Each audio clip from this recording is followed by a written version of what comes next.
Call is now being recorded. Let me clarify, because on your website, is it Takari Lee Christie or Takari Christie Lee? Because I see your name printed both ways. Yeah. So on the website, TakariLChristie.com for the book. Mm-hmm. Then a lot of people have a lot of questions about, why do you use the Christie last name or whatnot. For a certain point in my life, I did live in a home under the same roof with my mother and stepfather. And I went under, to school and stuff like that under the Christie last name. There were discussions of adoptions or whatnot. Now, whether that went through or not, I don't know. When I became 16 and went to get an ID, my birth certificate says Lee, so they're like, we can't, have a different last name on your, stuff, but then what's on your other stuff. So that's kind of why both of my last names are used throughout. And I saw, in a previous host, you had mentioned your relationship with Doug Christie. It sounded like a pretty positive relationship, as much as it could be. Right.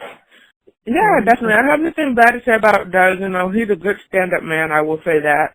I see him for the most part treat my mother well. He wasn't, bad as far as verbally or physically or anything like that. So he's quiet. He's kind of kept to himself, but I know the roles that dynamics of the household, how it was ran. So I know what all he could have done, kind of, versus everyone else's opinion. I kind of, what he was up against. All right. So your book is called Light to Her Shadow. Can you just tell us what made you decide to write this book? Yeah, definitely. I've always wanted to share my story. Writing a book to me felt like the most therapeutic way about going about what I've been through, in hopes that it would reach out to someone else, maybe another teen or somebody that's kind of gone through some of the things I've gone through growing up. Even an adult woman, who's had a hard path growing up and don't know how to get past this obstacle, in order to get their life in order or do what they need to do. I hope to motivate, give somebody there is options. There is a choice to be better over bitter, and you can do that, no matter what. And my story may not be as horrible as the next person's story at all, but no matter what your story is, it's your testimony. And if you want and you feel like you were strong enough, share it because you don't know who you could help. Yeah, that's good. Better over bitter. I like that. Yeah, definitely. Thank you. Yeah. You're welcome. So how long were you working on the book? So, in all honesty, probably about 5 or 6 years, I've been actually dedicating myself to putting, really sitting down, thinking of my memories and kind of how I would want to arrange the book. I mean, it's been wrote a couple of different times in a couple of different ways. And, I originally, the whole goal in this and the whole intention from the very beginning had been, like I said, my heart is pure, so I have good intentions with the book. Yeah. I wanted it to be something that me and my mother could have worked on together. They have their publishing companies, and, so I said, it's a story of growth. If anything else, we could show that. That's what we want to show the spotlight on, is the story of growth, So it would have been great to have done it that way. It probably would have kind of missed all the dramatic dynamics that happened afterwards, but Yeah, why do you think it didn't happen that way with her using her publishing company? I don't know what my mom thinks it is I want to say, or, and I've asked her, do you think you did something wrong, or are you guilty of, do you feel like you want to say something? If there's something in you that makes you against the project, we both know the story, so I don't know what it, that's what it is. As soon as I say something about my story, it's, that's extortion or that's slander, So, I mean, I've kind of gotten accustomed to it. For a long time it's the reason why it's taken this long to come out. Then deciding, okay, I know this is my truth. I believe in myself enough. I'm gonna stand in this truth no matter what. Put myself out against all odds, and there were a lot of odds. Some people agree and some people don't. But like I said, my intentions have remained the same from the beginning. Yeah. It sounds like her and probably a lot of other people assume that it's centered on her.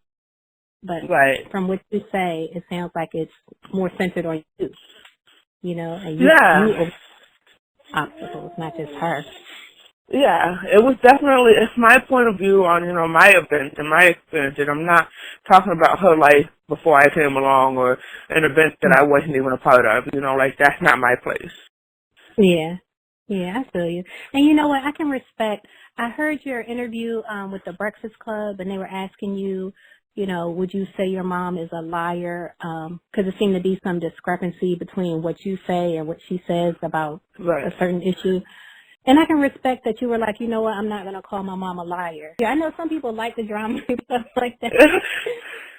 No, so that's true, but my grandma, I know when they ask me that question, I imagine, would I ever call my grandma a liar? You know, and that's one thing, she, you know, you don't call an adult, your superior is no liar. Like, you know, that's how I was raised, so I would have never crossed that line. Obviously, like you said, there are discrepancies in the story, and something isn't adding up, but I'm not going to cross the line. I don't feel like I need to ever be disrespectful.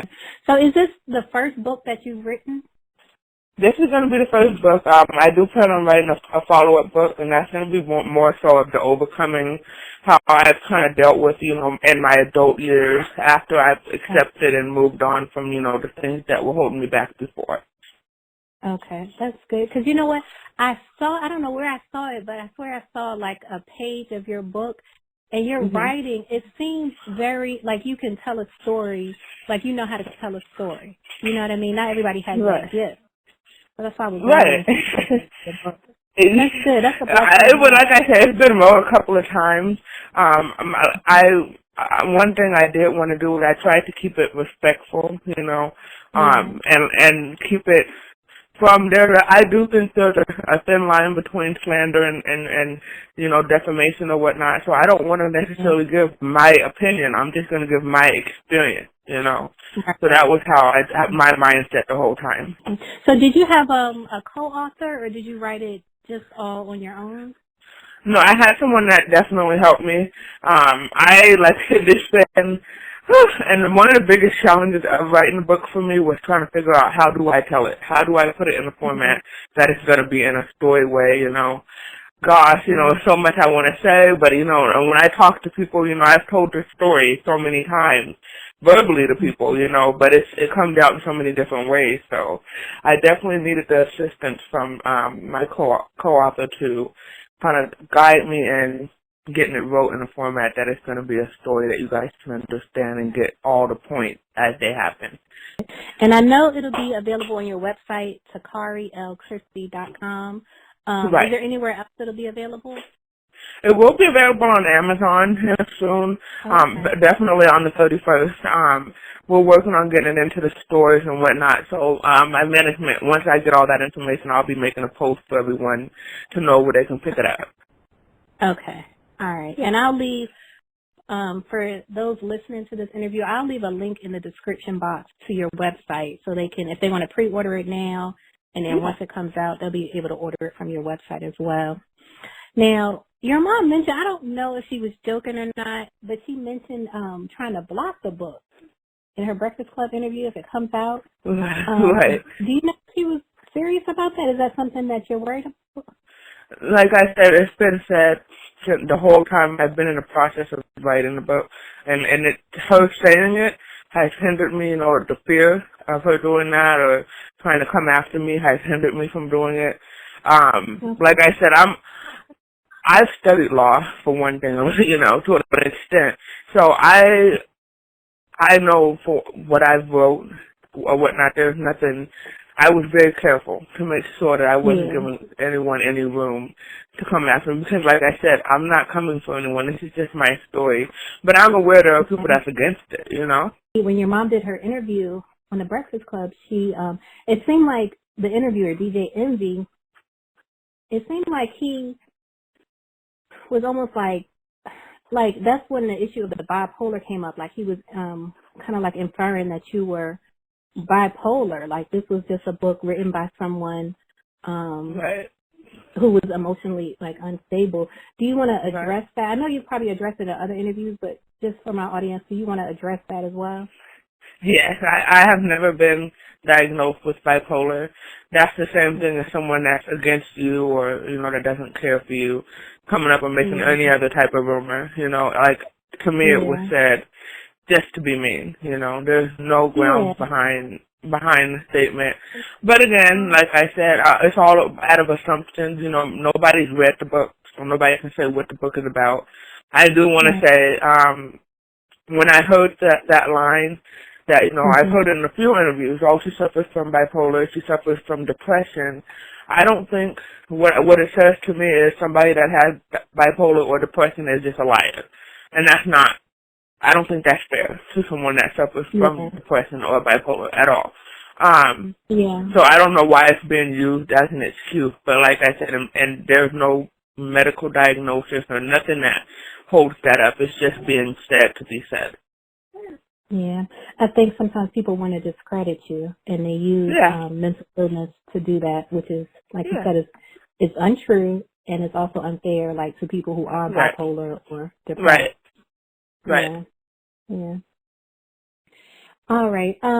So let's go back. I remember actually, I think this might have been when I first heard about you, when the GoFundMe came out, and I vaguely recall when I read it, that it was for you. It was for you to be able to take some time off work to care for your son. Right. And now people are hearing that that's not what the money was used for. Can you clarify this part? Yeah, definitely. That statement, again, that's like me trying to tell you, like, you just went to the store and no, you didn't go buy your kids nothing to eat. You just went and bought some, booze and whatever, How would I know what you went and spent your money on? Literally, how would I have no idea, Me and my mother are as far apart as me and you are. I haven't been in the same room with her since 2012, so it's comments being made just to be mean. Why she showed Chris in tennis shoes, I don't know. I mean, it's as random as random could be, but, it's, in my opinion, what's thought of me. You think that I'd be such a person, I would use my kids, my burnt child's money for Chris and tennis shoes, like it was just to be mean. But I don't mind, like I said, I know that's not what I did. I know I'm not that kind of person, so I'm not going to play into it or give anybody any, it doesn't matter to me. You can say whatever. It doesn't damage my character. Who matters? Right here in this house, they know me. Like the back of their hand. And they know I'm not a bad, I would never do anything in such a manner. They know their mother doesn't suffer from anything that causes. Hold on. Sorry, he woke up from his nap.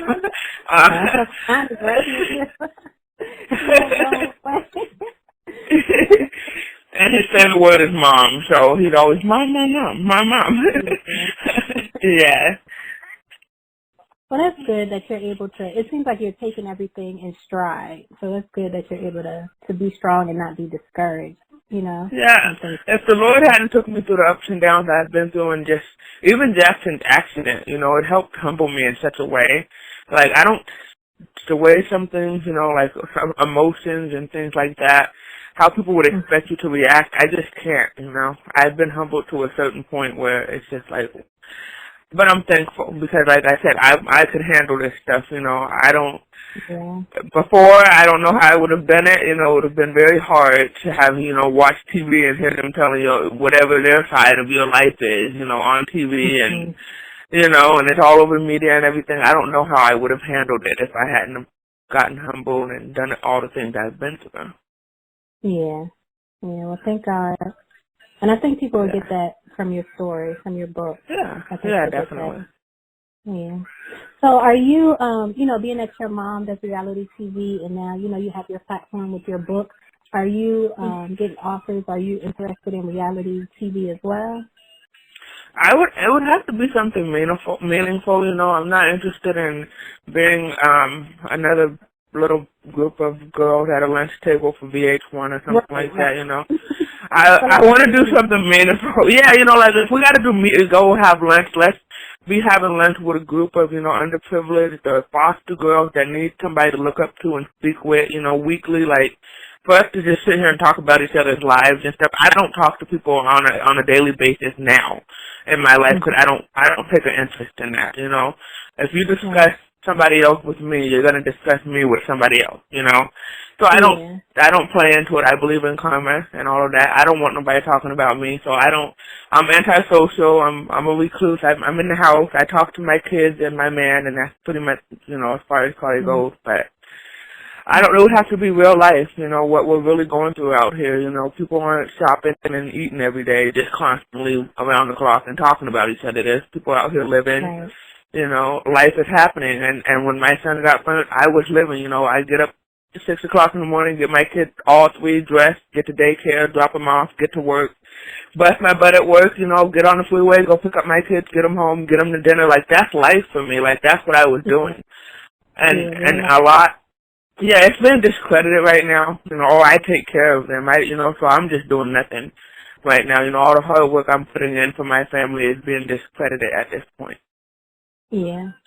Yeah, I felt that way when your mom mentioned, and not to, like I said, I don't want to focus on your mom, but when she mentioned you being pregnant, in one of the, you know, later episodes of the season, it seemed like it wasn't presented in a positive light. It was almost presented like a problem.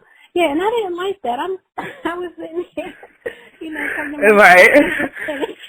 It's such a contrast from the beginning of the season when we're having grandma parties, and now we're having, you know, a conversation of what a burden this child I'm having is. You know, who in all honesty has zero effect on your life. You know, you're making it a problem in your life by thinking about it, because that's the only thing you have to do. You know, you're not required to do anything. You're not even required to see the child. You know, so like it's.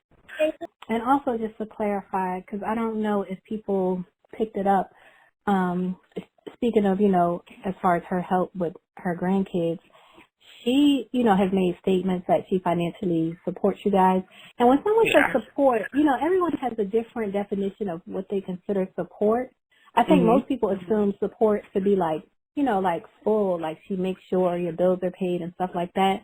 Right. But then it seemed like I heard you mention that actually she would just send you like $50 or $100 here and there. Right. And she posted some text messages yesterday, and it kind of shows how sporadic our communication is. And I took it years ago. I accepted, like, that's my mom's way of dealing with her guilt. You know, she knows she hasn't seen or interacted with me in all these years, so at the end of every conversation, whenever she does call, that's kind of how she would end it. Okay, well, I'm going to go send you some change, you know. And that's, you know, word for word, and that's what she would do. She'd go send $50 or $100. But like I said, I'm already, you know, doing what I need to do to take care of my family. So it would just be something in addition, because my kids have to eat every day. They have to have clothes, and, you know, there's gas and stuff that's needed to get them where they have to go, and school supply. Like, all this stuff is not coming from $100 or $50 every 3 or 4 months or whatever. You know, like, that's not supporting somebody at all. One other thing that I was interested in knowing, so it seemed like your mom had, you know, an issue with Evelyn Lozada communicating with you, like on social media. Yeah. Do you feel like she tries to control, like, who interacts with you? Yeah, my mom's had control over this whole situation for 20-something years.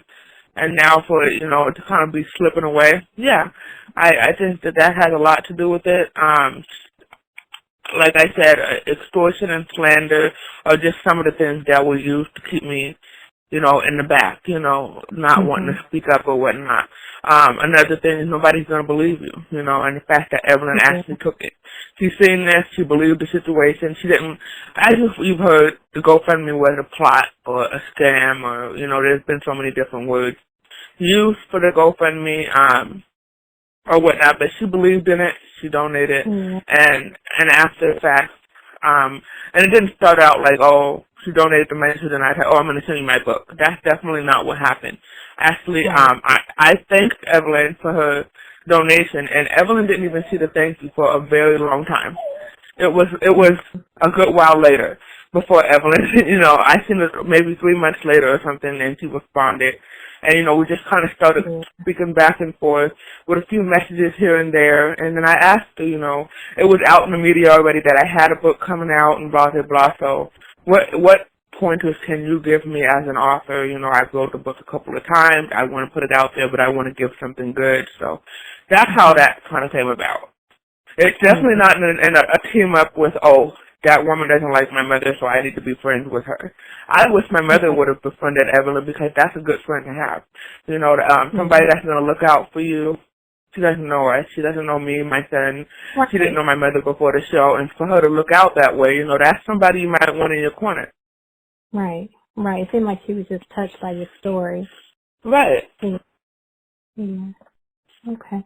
Well, what else, as far as your book, is there anything else? I know so far you said it's basically like about your journey and overcoming the obstacles that you've had to face in your life. What else do you want to tell people, like, about your book? They'll definitely get to understand. I think a lot of people are confused. You know, how did a mother and a daughter get along this way? Or, you know, how did this happen to a mother and daughter relationship? It's going to explain it. I definitely made sure that is explained in the experiences. I'm not saying my mother hates me and this is why. That's not what it is. It's definitely, like, you know, there's a difference in how she feels. You know, I'm a mother myself. I feel that my mother feels different for me than I could feel for my kids. And this is the reason why. I'm going to explain it like that. So, but it's just, you know, it's been called a tell-all book, a bashing book. It's been called everything, but it's about my life, my experiences, and my relationship with my mother and the impact that it's had on me. I wonder if she's going to read it, because I wonder, you know, overall, like after the book is said and done, I wonder how your relationship, you know, is going to end. Like if y'all are going to be close. You know, I was like the person on the outside of the door beating, you know, let me in, please just let me in, you know. And now I'm not beating on the door anymore. So that's kind of that's the best way for me to explain the relationship. The door is still closed, you know, as far as on their end, you know. I'm standing here, but I'm just waiting. I'm not begging to get in anymore, you know. That's how it's always been. Like that, not just recently. This is 28 years, you know. So it's time to accept it and go on, and that's kind of where I'm at with it. I just appreciate you letting me come on and speak with you. I've had a wonderful time. Well, I'm glad. It's good to talk to you, and I'm glad, you know, we'll be able to hear more and more from you. And I'm glad this is not going to be your last book, because like I said, just from the snippets, I can tell that you're a good writer. Yeah. Thank you. I appreciate it. First of all, let's start with your son. How is he doing? He's doing really good. He is good. I saw some pictures. He is. Yeah, that's good. It looks like it's healing up. Yeah, he's healing up very well. He's getting big and running through the house, terrorizing and taking over everything. And how old is he? He's almost 2 now. Okay. I have a 3-year-old girl. Aww. 3-year-old. Oh. Yeah, I'll have my first girl in November. I can't wait. All I have are boys, so. Well, congratulations. Thank you. Yeah, Are you expecting a boy or a girl? I'm having a boy. Oh, congratulations. So now, thank you. So we'll both have boys now. Right. Right. But yes, I'm glad to hear that he's doing good. And how old are your other sons? My oldest is 8, and then I have a 6-year-old son as well. Oh, okay, that's a good range. And then baby girl. Yeah. Shocking, right? She will. Okay. Oh, Lord, I be having contractions. Oh.